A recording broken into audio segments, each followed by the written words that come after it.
the Golden State Warriors are probably going to win the NBA Finals this year. But I think it's at least still worth talking about who's the second best team in the West, who would give Golden State the biggest challenge, and all that good stuff. So, all the respect in the world to the T-Wolves, who have been playing better lately, and Jimmy Butler's doing his thing, and Thibodeau has used lineups that have masked Karl Anthony Towns' lack of defense, specifically when he plays with Taj and Jimmy. But I don't think Minnesota is in this discussion. I think this is between Houston and San Antonio. Now, the Rockets have been more exciting this season, no doubt. They went on that crazy winning streak, and lately they've been faltering a little bit. But ultimately, we should be pretty positive with them. The additions they made in terms of versatile defenders with PJ Tucker and Luke Richard and Mbah a Moute on top of Chris Paul has allowed them to be a defensive team while hold up what they were on offense. That being said, there is some fear with them. Specifically, their offense really dies down late in games. Even now it does, where James Harden just does a whole lot of dribbling and maybe it'll result in a step back three or whatever. And that type of stuff is not a good sign when you're going in the postseason, especially when you're playing a team like San Antonio, who has the best coach in the NBA in Popovich, and they always find creative ways to play defense. And I mean, that's how they beat Houston in round 2 last season, because they had the bigs back up on pick and rolls. They trapped ball handlers a lot. Well, you can't trap and have the big back up, but it was kind of one or the other.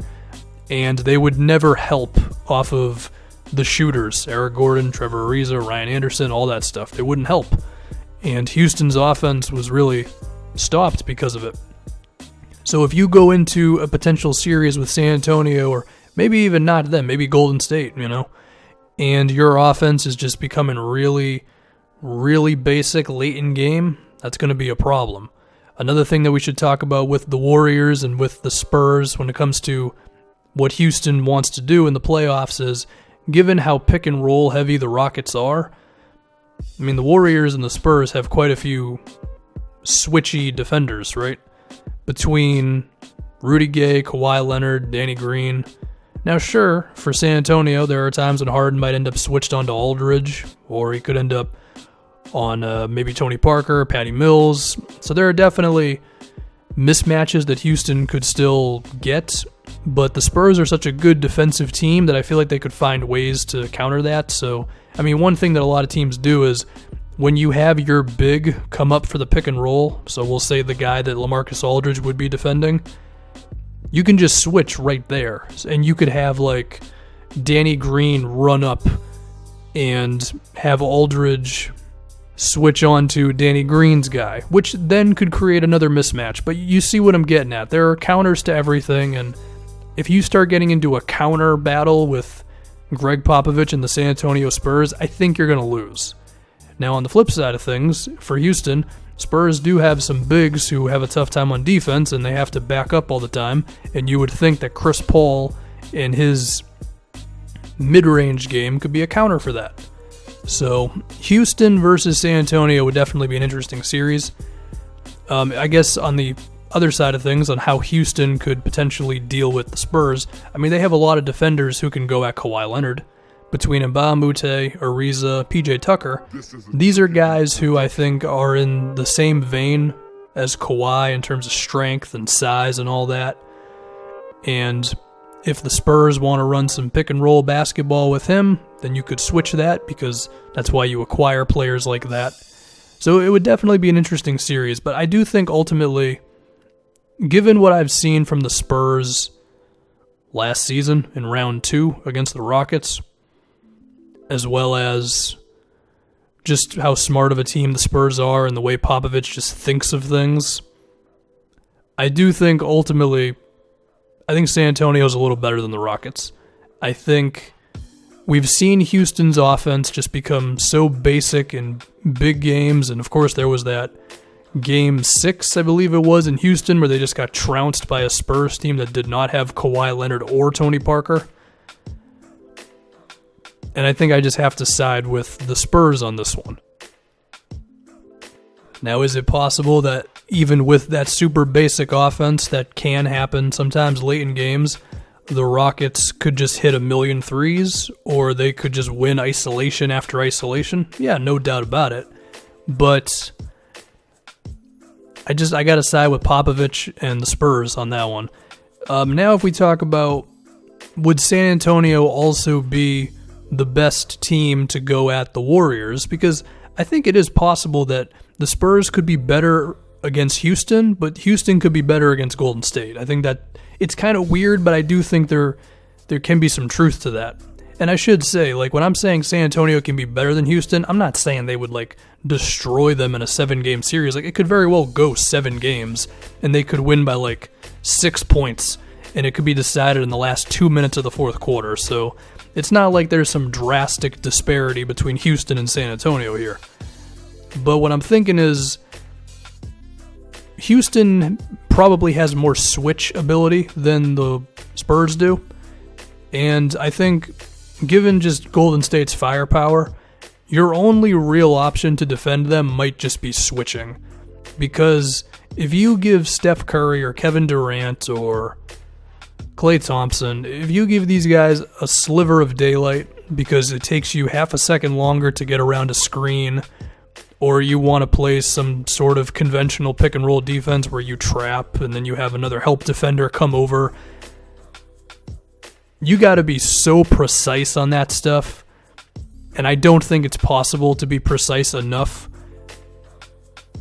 against a team with just this much shooting on it, you know? I mean, hell, even playing good defense on Steph Curry or Klay or Durant is half the time not enough anyway. So I think switching is almost the only way to do it. And, I mean, between Chris Paul, who's able to defend guys taller than him, Ariza, PJ Tucker, and Mbah a Moute, Eric Gordon's actually pretty strong and does a good job defending the post. And even James Harden. I mean, it's funny to say, I would rather have James Harden be switching than play actual defense. Well, switching is actual defense, but more complex defense. Because then Harden, he's going to get lazy going around a screen, or he's just not going to be able to do it, or he's going to miss an assignment. If all you tell him to do is switch, like, anybody can do that, you know? So I guess you're playing the percentages. Like, if there's like a 6% chance that Harden's going to play good defense not switching, and a 15% chance that he's going to play defense switching, you might as well go with the switch option, you know? So you do that versus San Antonio, where it's like, okay, well, Danny Green can switch, Kawhi can switch, Rudy Gay could probably switch. Outside of that, I mean, I don't trust Patty Mills if he ends up on Klay or if he ends up on Durant. Of course, there's Aldridge and Gasol who would get killed in switch situations. I don't really trust Manu to be able to defend one-on-one like that at this point. DeJounte Murray could be a good defender. I'll give you that one too. But I just think Houston has more bodies. The other thing is, Houston also has bodies who can switch and then do some things on offense. Like, at least PJ Tucker and Mbah a Moute could potentially do something from outside. DeJounte Murray's probably not going to do anything from outside, you know? And yeah, I think he can grow into someone who can really do some work off the bounce and everything, but do we trust him to be able to attack closeouts against this Warriors defense right now? That's kind of a tough thing to say. But of course, I have to give San Antonio the respect that I gave them versus Houston to say they figure things out. You know, whether it be a hounding defense on Steph Curry, a physical defense on Kevin Durant, they do something. Maybe they would just leave Andre Iguodala and Draymond Green wide open all the time and just say, you know what, if you're going to beat us, you're going to beat us with those guys, because we're not letting the 3 main shooters kill us. But at the same time, I think everybody has that strategy, and Golden State kills everyone anyway. So it would definitely be interesting to see the defensive strategies that Houston and San Antonio would take on versus the Warriors, as well as what they would take on versus each other. I think ultimately, San Antonio is better than the Rockets, because I've seen Houston fall apart, and I've seen the Spurs time and time again exceed expectations. And I mean, they were beating up the Warriors real bad before Kawhi got hurt, you know? So I think Spurs versus Rockets, I would pick San Antonio. Rockets, or the Spurs versus the Warriors, which one has the better chance, I think even then I would go with the Spurs. Because you know why? The way I think about it is this.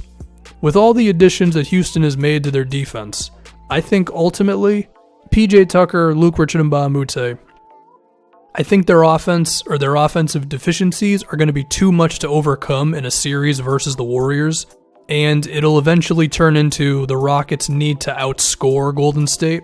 Because, I mean, Houston's like 13th in defense right now. And, I mean, Chris Paul has played the last 7 games, and they're 4-3 in those last 7, so I don't think the Rockets are some all-world defensive team. And the Rockets are a hell of an offensive team, but if there's one team in the league that they can't outscore, it's probably the Warriors. And if they have to go with that outscore them mentality, well, then you have to put in some of your more offensive-oriented guys, as opposed to PJ Tucker and Mbah. What I mean by that is like Ryan Anderson, for example. Or let's say they still didn't play Anderson, right? Like let's say they went with a lineup of Chris Paul, James Harden, Eric Gordon, PJ Tucker, Capella as your big 5 lineup against the Warriors, right?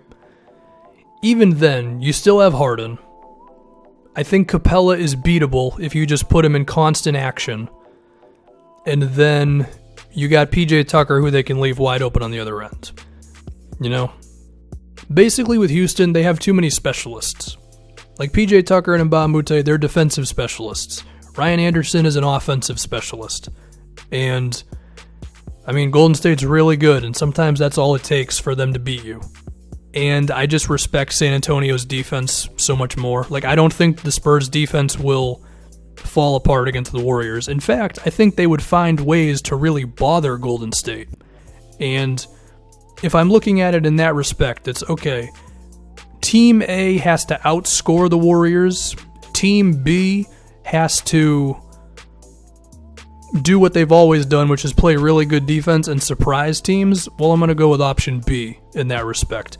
Now, is it possible that PJ Tucker and Mbah knock down threes and Houston's defense just, you know, they get super switch heavy or whatever and they figure out a way to do it? Yeah, it's possible, but if I have to pick one, I'm going to go with San Antonio. So that's it. Basically, I think the Spurs are the second best team in the Western Conference. But once again, I don't think it's a drastic disparity. I think Houston is not very far away from them, but I think the Spurs are still the team. So, yeah, that's going to do it.